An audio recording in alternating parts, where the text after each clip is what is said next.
ఇప్పటి వరకు నాకు వంట రాదు, ఇప్పుడు నేర్చుకుంటున్నాను.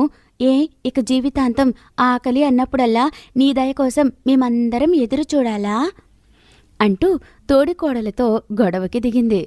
అలా తోడికోడలిద్దరి మధ్య వంటగది విషయంలో గొడవలు మొదలవడం, ఒకరి వంటని ఒకరు పాడు చేస్తూ చివరికి ఉప్పులు కారాలు ఎక్కువ వేసి వంటలు పెంట చేయడం, ప్రతి పదార్థం విషయంలోనూ పోటీపడి చక్కగా కడుపు నిండా తినే ఆ ఇంటి వాళ్ల కడుపులు మార్చడం మొదలుపెట్టారు.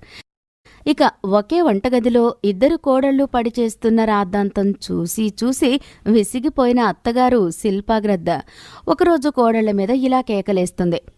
చాలే కాపండే, రోజురోజుకి మీ గొడవలు ఎక్కువైపోతున్నాయి.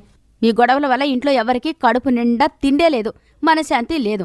ఏ మొదనష్టపు కన్ను సోకిందో ఏమో, చక్కగా ఉన్న నా ఇల్లు ఇలా పశువుల సంత అయిపోయింది. ఇకపై మీరెవరూ వంటగదిలోకి రాకండి. నేనే వంట చేసి తగలెడతాను. మీరు మాత్రం పోటీలు పడకుండా